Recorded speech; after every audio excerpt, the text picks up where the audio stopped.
Friends, welcome to happy homing. நான் உங்களுடைய CAS. தேனை சேகரிக்க வேண்டும் என்றால் தேன் கூட்டை எட்டி உதைக்காது. இந்த சமுதாயத்தில் நம்மளுடைய மகிழ்ச்சி, செல்வாக்கு, மதிப்பு எல்லாமே மக்களை நம்ம எப்படி கையாளுறோம் அப்படிங்கிற விஷயத்துல தான் இருக்கு. மக்களை கையாள கற்றுக்கிட்டோம் அப்படின்னா எப்பவுமே சந்தோஷம்தான். இது சம்மந்தமாக நிறைய புத்தகங்கள் வெளிவந்திருக்கு.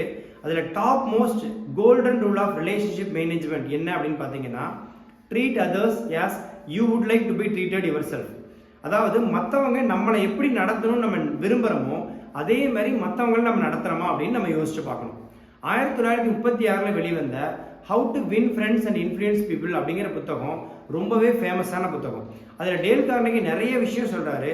அதில் டாப் மோஸ்ட் விஷயம் என்னன்னு பார்த்தீங்கன்னா, இந்த ஒரு விஷயத்தை நம்ம ஃபாலோ பண்ணோம் அப்படின்னாலே 100% நம்ம சந்தோஷமான சூழ்நிலையை எப்பவுமே எதிர்பார்க்கலாம். அது என்ன அப்படின்னா, அடுத்தவங்களை குறை சொல்லாமல் இருக்கிறது.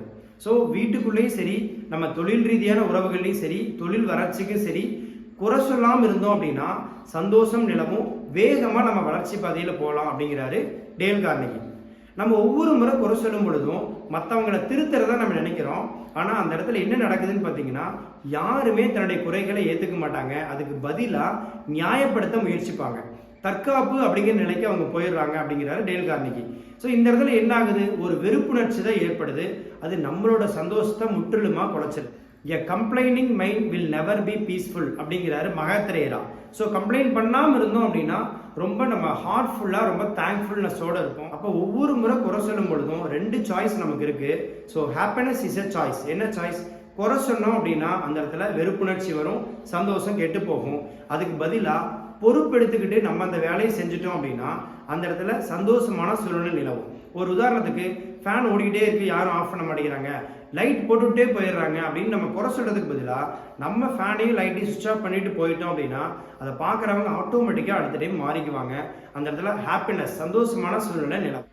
இது ரொம்ப ஈஸியா அப்படின்னு பார்த்தீங்கன்னா, ப்ராக்டிஸ் பண்ணால் ஈஸி தான். ஆல்ரெடி நான் ப்ராக்டிஸ் பண்ணியிருக்கேன். ஒரு நாள் எடுத்துக்கிட்டு இன்னைக்கு நான் யாரையுமே எந்த சூழ்நிலையும் குறையே சொல்ல மாட்டேன் அப்படின்னு சொல்லி ஒரு விழிப்பு நிலையோட, ஒரு உறுதியான எண்ணத்தோட நம்ம இருந்தோம் அப்படின்னா, அந்த அன்னைக்கு அல்லது ஒரு நாள் முடியலனாலும் ஒரு 4-5 மணி நேரம் இருந்தோம் அப்படின்னா அதனுடைய அனுபவம் நமக்கு நிறைய பாசிட்டிவிட்டியை கொடுக்கும், நிறைய மாற்றத்தை நமக்குள்ள கொடுப்போம். ஸோ ஒரு நாள் இருக்கிறதுக்கே இவ்வளோ சந்தோஷமா இருக்கிறமே, வாழ்நாள் முழுதும் குறையே சொல்லாமல் இருந்தால் எப்படி இருக்கும் அப்படிங்கிற விஷயம் நமக்குள்ள புரிய வரும். இனிமேல் நம்ம எங்கேயாவது குறை பார்க்கும் பொழுது, குறை கண்டால் கண்ணை திரை போட்டு மூடிக்கொள்ளணும் அப்படிங்கிற ஒரு முடிவோடு இருந்துக்கலாம். திருவள்ளுவருக்கு 2000 வருஷத்துக்கு முன்னாடி ஒரு டவுட். ஒருவேளை ஹாப்பி ஹோமிங் சேனலை பார்த்து யாருமே குறையே சொல்லாமல் இருந்துட்டாங்க அப்படின்னா நம்ம எப்படி ஒருத்தருடைய குறைகளை சரி செய்யறது அப்படின்னா, 190வது திருக்குறள் அதுக்கு ஆன்சர் பண்றாரு. ஏதிலார் குற்றம் போல் தம் குற்றம் காண்கிற்பின் தீதும் உண்டோ மண்ணும் உயிருக்கு. மற்றவங்க மேலே இருக்கிற குறையை சொல்றதுக்கு பதிலாக நம்ம மேலே இருக்கிற குறையை பார்த்து நம்ம திருத்திக்க ஆரம்பித்தோம் அப்படின்னா மண்ணுலகத்தில் இருக்கிற உயிர்களுக்கு எந்த உயிருக்குமே துன்பமே இருக்காது அப்படிங்கிறாரு Valluvar. So happiness is a choice, not a chance. Thank you.